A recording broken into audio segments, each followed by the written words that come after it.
माता बहन नौजवान साथी सभी सम्मानित गार्जियन सभी को संरक्षण मल्ला मुकेश सहनी की ओर से प्रणाम साथियों। आज जितने भी सरकारी संस्था है उसको बेचा जा रहा है। बाप दादा का संपत्ति अर्जा हुआ चीज को लोग बेचकर फुटानी कर रहा है और लोग कह रहा है कि हमारा देश आगे बढ़ रहा है। आप बताइए, देश आगे बढ़ने से पहले गांव को आगे बढ़ना पड़ेगा, पंचायत को आगे बढ़ना पड़ेगा, ब्लॉक को आगे बढ़ना पड़ेगा।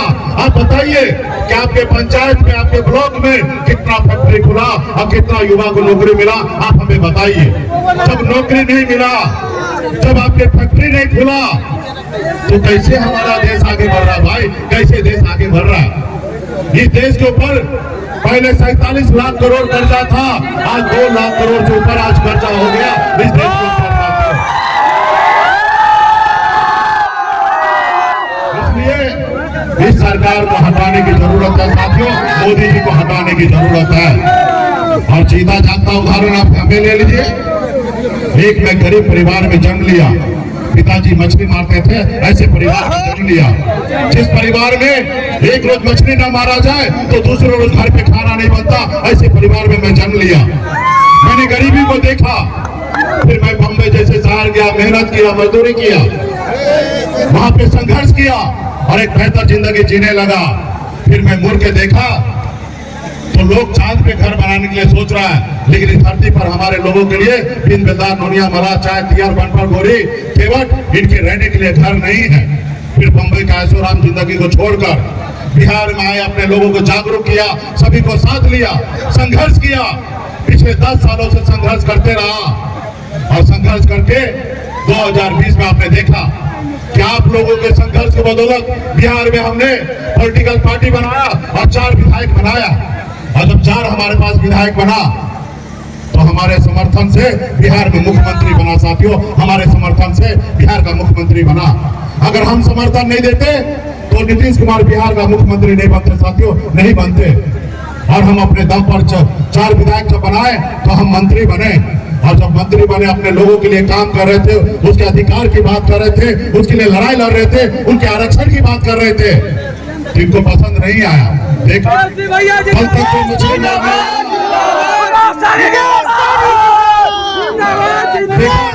तक तो मछली मारने वाले का बेटा है, ये आज हमारी बराबरी कर रहा है। इसको रोको, नहीं रोकोगे तो आगे बढ़ जाएगा, इसको रोको।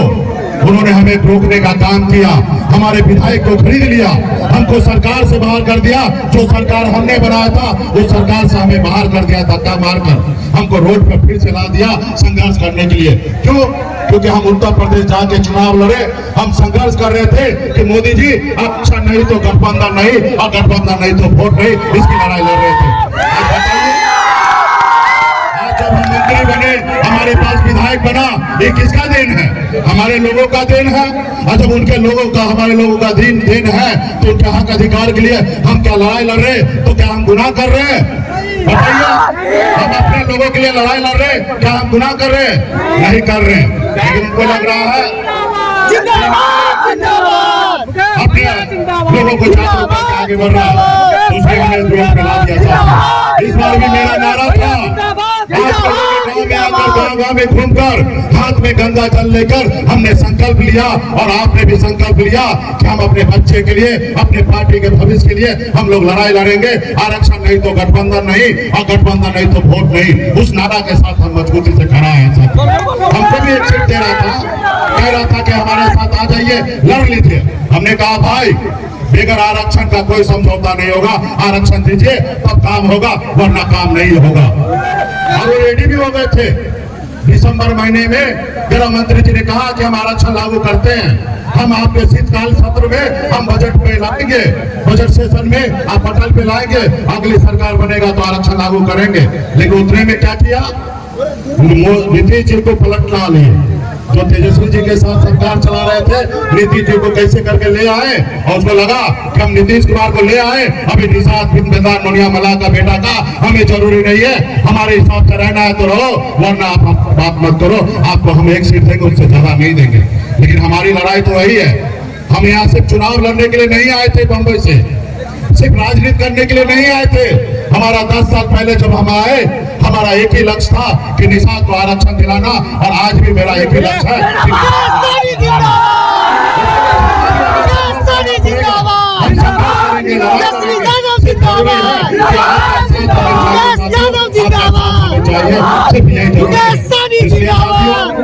हम लोगों ने लालू प्रसाद यादव जी की विचारधारा को मानने वाले लोग हैं। आज हम लोग दोनों भाई मिलकर पूरे बिहार में संघर्ष कर रहे हैं, लड़ाई लड़ रहे हैं, लालू प्रसाद यादव जी का विचार कर लेके आगे बढ़ रहे हैं। इसलिए साथियों, आप लोग मजबूती से इंडिया गठबंधन के साथ खड़ा होइए, और आने वाला समय में जो हमारी लड़ाई है आरक्षण का, दिल्ली में सरकार बना के हम लोग आरक्षण लागू करेंगे। साथियों, आरक्षण लागू करेंगे। बहुत बहुत धन्यवाद तमाम हमारे पार्टी के जितने भी गठबंधन के नेताओं को, बहुत बहुत धन्यवाद। आप बड़े संख्या में यहाँ पे माता बहन युवा साथी आए, सबको बहुत बहुत धन्यवाद। जमुई की जनता को जो है बाहर ना जाना पड़े जब कोई तकलीफ हो, दुख हो, दर्द हो। दूसरी तरफ से आप लोग देखिएगा जो प्रत्याशी हैं, रामविलास पासवान जी के दामाद हैं, चिराग पासवान जी के जीजा हैं, लेकिन आप पता कर लीजिए उनका घर कहाँ है, आपको भी नहीं मालूम है। जब दुख होगा, तकलीफ होगा तो कहाँ जाइए? कम से कम घर की मायके भी यही है, ससुराल भी यही है, इसी क्षेत्र में लोकल उम्मीदवार। लेकिन जब दुख होगा, तकलीफ होगा, आप इनके पास तो पहुंच जाइए, लेकिन चिराग जी के जीजा जी के पास नहीं पहुंच पाइए। आप सब लोगों को पता होना चाहिए कि अब तक चिराग पासवान भी बने सांसद जमुई से, लेकिन एक पार्टी का भी दफ्तर नहीं खोल पाए। कम से कम आदमी पार्टी का दफ्तर चला जाता, आते हैं तो होटल में रुकते हैं, और उनके जीजा जी जो प्रत्याशी बनाए गए उनको होटल में रुकना है। तो आप लोग समझ जाइए, जो आया है बाहर से वो फिर वापस चला जाएगा चुनाव के बाद, फिर अपना चेहरा आप लोगों को नहीं दिखाने का काम करेगा। घर की बेटी है, कहीं भी जाइएगा तो घर ही में रहना है, मायके ससुराल सब इसका यही है। तो आप लोगों को कोई कठिनाई नहीं हो।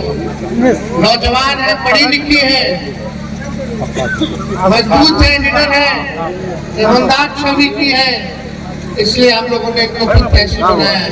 आप लोगों को हम ये कहना है कि हम लोग मोदी जी की बात करने नहीं आए, मुद्दे की बात करने आए हैं। मुद्दा क्या है? और मेरा दुश्मनी मोदी जी से नहीं है, अरे देश के प्रधानमंत्री हैं, हमारे भी प्रधानमंत्री हैं, लेकिन हम लोग विपक्ष में हैं। विपक्ष का तो जिम्मेवारी बनता ही है सवाल पूछना, लेकिन उतना ही जिम्मेवारी आप लोगों का भी सवाल बनता है। प्रधानमंत्री से पूछे कि टेटिया बम्बर प्रखंड के लिए क्या किया, आपके गांव के लिए क्या किया, आपके पंचायत के लिए क्या किया, आपके जिले के लिए क्या किया, आपके राज्य के लिए क्या किया। मेरा मानना है कि सबसे बड़ा अगर कोई दुश्मन है तो बेरोजगारी है, बेरोजगारी। आज बताइए कितना नौजवान यहाँ बेरोजगार है? मेरा हाथ पेट काट करके अपना बाल बच्चा को पढ़ाता है कि पढ़ लिख लेगा तो अच्छा नौकरी हो जाएगा, नौकरी हो जाएगा तो बुढ़ापा में यही नौजवान हमारा सहारा बनेगा। लेकिन मोदी जी ने एक बार भी नौकरी देने के बारे में बोला, जब आए थे बोले कितना नौकरी देंगे, क्योंकि जानते हैं 14 में ही बोले थे कि 2 करोड़ देंगे, लेकिन अब तक कोई नौकरी जो है उन्होंने 10 साल में नहीं दिया। आपको समझना पड़ेगा, केंद्र में सरकार है भाजपा की 10 सालों से, मोदी जी प्रधानमंत्री है 10 सालों से, और बिहार में डबल इंजन की सरकार है भाजपा। अब मुख्यमंत्री नीतीश कुमार जी की सरकार है 17 साल से। यहाँ के सांसद लगातार एनडीए को जिताने का काम किया आप लोगों ने। आप लोग देखिएगा लगातार चिराग पासवान जी जो एनडीए में है मोदी जी के साथ, यहाँ का विधायक सब कोई एनडीए का है, यानी ऊपर से नीचे एनडीए का बताओ ये 17 साल 10 साल और 3 बार सांसद बनाया लोगों ने, 15-20 साल से सांसद है, एनडीए का विधायक उनका, फिर भी क्या दिल में हाथ रख के बोलेगा कि गरीबी खत्म हुआ? क्या शिक्षा व्यवस्था सुधरी? क्या अस्पताल में दवा इलाज अच्छा से हो रहा है? क्या दिए मोदी जी? क्या दिए आप लोगों को? नौकरी दिए, पलायन नहीं रोक पाए, गरीबी नहीं हटा पाए। मोदी ने खाली अरे 5 किलो राशन मोदी जी के आने के बाद से नहीं मिल रहा है, पहले से मिल रहा है। वो पहले से कांग्रेस के जमाने से मिल रहा है। हाँ सर, पहले तो तेलों मिलता था, चीनियों मिलता था, किरासन तेलों मिलता था। खाली बताओ, मोदी जी बोलते हमने गरीबी दूर कर दिया। अगर गरीबी दूर कर दिया तो पूरे देश भर में 80 करोड़ लोगों को अनाज काहे दे रहे? आप लोग एक मौका हम लोगों को दीजिएगा तो आप लोग अनाज तो देंगे, लेकिन साथ में नौकरी भी देने का काम था बीच में। अगर अपने भाई बेटा को एक मौका दीजिएगा तो 10 लाख लोगों को सरकारी नौकरी हम देने का काम करेंगे। जब मुख्यमंत्री जी हमारे अभिभावक हैं, बुजुर्ग हैं, उनका हम सम्मान करते हैं, लेकिन जब वो बीजेपी को लात मार के आए थे, हम लोगों से माफी मांगा कि अब वो मर जाएंगे मिट जाएंगे लेकिन भाजपा में नहीं जाएंगे। हम लोगों ने फिर से अपनाया, उनको फिर से मुख्यमंत्री बनाया। आपका बेटा, आपका भाई उप मुख्यमंत्री बना और बनने के साथ जो 17 साल में नहीं हुआ था, वो 17 महीने में 5 लाख लोगों को बहालिए निकलता था, चाहे सिपाही का हो, दरोगा का हो, शिक्षकों का हो, या जितना आपका अस्पताल वाला जितना स्टाफ है, नर्स हो, सब काम हम लोग कर। बताइए, देश के प्रधानमंत्री इतने राज्यों में उनकी सरकार है, भारत सरकार है, लेकिन देश का प्रधानमंत्री नौकरी नहीं दे पाया। उप मुख्यमंत्री रहते हुए आपका बेटे ने 5 लाख सरकारी नौकरी दी है। लेकिन आप लोगों से यही हम कहने आए कि अर्चना रविदास जी को भारी मतों से आप लोग जिताने का काम कीजिए। बताइए, जिताइए कि नहीं जिताइए?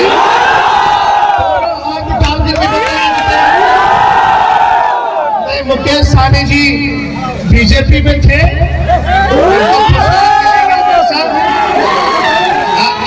बताओ, इन्हीं को तोड़ दिया, इन्हीं के विधायक को खरीद दिया, इनके पार्टी को छीन रहा था अभी चुनाव में, लेकिन अब पिछड़ा का बेटा थी, पिछड़ा का बेटा साथ हो गया है। दोनों नौजवान हैं, नए सोच के हैं, नया बिहार बनाना है, नौजवानों को नौकरी देना है।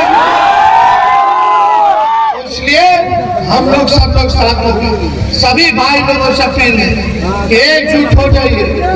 सभी पिछड़ा भाई, सभी अल्पसंख्यक भाई, सब लोग, गरीब लोग, सब लोग एक हो जाना है और आगे मिलकर के लड़ाई लड़ना है। आप लोग लड़ाई लड़ रहे हैं पीपली साथ सबकी, ताकि उनको मान सम्मान मिले, उनको आरक्षण मिले, जगह मिले।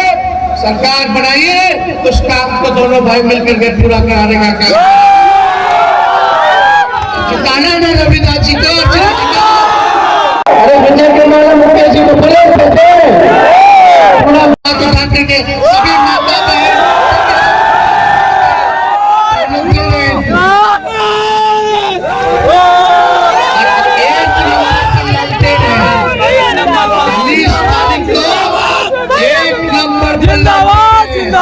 सभी लोग चुपचाप